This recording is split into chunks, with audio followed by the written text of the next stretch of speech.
What if I told you that all Pixar movies are connected? That all the characters in those movies actually live in the same universe, only in different times? How is that possible? Keep watching and you'll find out.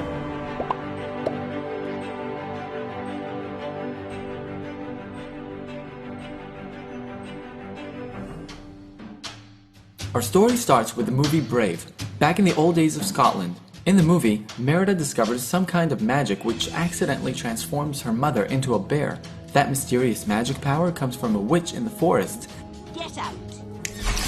This will be the first time we see animals act like humans. But who is that witch in the forest? We see her disappearing through doors and we know she has magical powers, but who is she really? Well, actually, she played a big role in one other film on our list, but we'll get to that later. During the centuries that followed Brave, the animals and objects who were experimented on by the witch have slowly evolved, creating a power struggle between humans, animals, and machines. The conflict between humans and animals is depicted across Ratatouille, Finding Nemo, and Up. In Ratatouille, the animals are starting to experiment with their growing intelligence in small environments. In the movie, Remy tries to invade a human-only territory, cooking. He then befriends a group of humans but makes one enemy, Chef Skinner. What happened to Skinner after discovering the intelligent mice that outperformed human beings? It's possible that the word of that discovery has reached the ears of Charles Muntz, the villain in Up, which then led him to develop technology that could harness the thoughts of animals. After Muntz's demise, the dogs are freed, but we don't really know what happened to them. But one thing's for sure, now that people know the potential of animals, they start crossing the line, and the hatred between the two grows. Thus begins the Industrial Revolution hinted at in Up. In the beginning of Up, Carl is forced to sell his house to a corporation in charge of expanding the city. Think about it, what corporation is responsible for pollution and technology overreach? By and large, is the massive corporation that runs pretty much everything in WALL-E. In the history of BNL, an ad in the movie, we're told that BNL has even taken over world governments. With over 2 million wholly owned subsidiaries, governmental bodies, and healthcare centers, by and large has become the world leader in every conceivable field, including world leadership. In Finding Nemo, we're told a story about saving a fish from the bad human beings. An entire population of sea creatures is harnessed for that cause. Humans continue to antagonize the increasingly networked and intelligent animals. But this is as far as we go with the animal kingdom for now. Let's back up for a bit. We mentioned before that a struggle arises between humans, animals, and machines. So when did the machine's artificial intelligence start? In The Incredibles, Syndrome tries to kill all of the superheroes due to a grudge between him and Mr. Incredible. I am your biggest fan. Buddy? But it's not actually him who is doing the killing. Syndrome is using the Omnidroid, an AI killing machine that can learn and adapt during combat. Eventually, the robot turns on its creator and tries killing innocent people randomly. Why would an AI robot do that? Do machines have an inherent hatred towards humans? Why? We know that animals hate humans because they're destroying the environment and experimenting on them, but what do machines have against them? In Toy Story, humans use and discard toys that clearly have feelings. At first, the toys are happy, but as things progress, they get fed up with people. They rise up against Sid in the first one. Jessie resents her owner for abandoning her in the second one. And in the third one, Lotso, well, he just hates all people. Something snapped. She replaced us.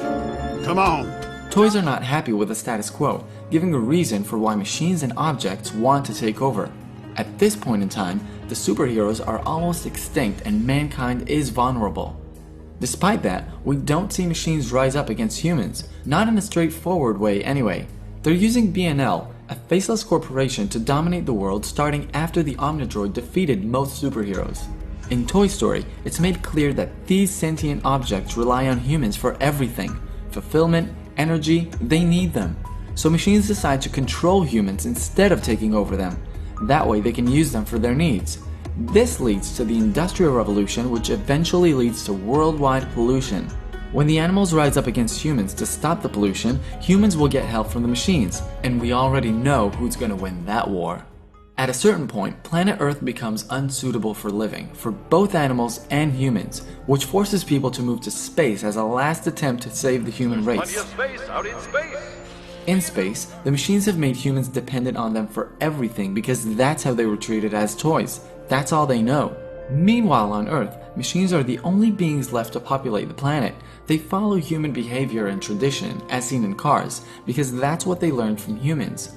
There are no people or animals left on the planet, but their influence is still prominent.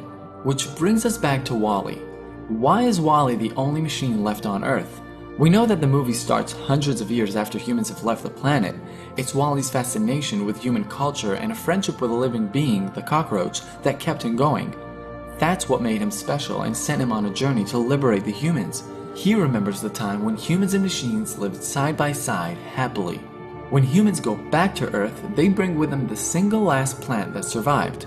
At the credits of the film, we see the plant and it grows to be a huge tree that surprisingly resembles the main tree in Bug's life. The reason we don't see any humans in Bug's life is that there's not many of them left. We know that some insects survived after the humans left the planet, so it was easier for them to repopulate again once humans came back. So what's next? Humans, machines, and animals start repopulating the planet in harmony to the point that a new species is born: monsters. The monsters universe is actually Earth in the very far future. Where did monsters come from? Maybe mutations of animals after hundreds of years on a diseased planet. They sure do look like mutated animals. They're smart, they have cities, and even universities. The monsters, however, have an energy crisis because, like the machines, they need humans for their energy. But they're living in the future world where humans are all gone. The doors they use to visit humans for their screams are not doors to parallel dimensions, they're going back in time. They're visiting the time when humans were most prominent and harvesting them for energy. This would have been the end if it wasn't for Boo, the little girl in Monsters, Inc. who slipped into the futuristic world of the monsters and found a friend there. After going back to her world, she kept trying to find a way to see Sully again and became a witch. Yes, Boo is the witch from Brave. She figured out how to travel through time and goes back to what she thinks is the source of it, the will of the wisps, the magic that started this whole thing. She tries using that magic to create a door that will bring her back to Sully. That's why the doors in her hut keep leading to different places. These are doors that she created in the same way the monsters did. They transport through time, and that is why Merida couldn't find the witch later on. So Boo keeps traveling through doors looking for Sully. But does she ever find him? We'd like to believe she does, and their love for each other is what binds all the Pixar movies together. The love of different people from different ages and even different species, finding ways to live together in peace. And that is the Pixar theory.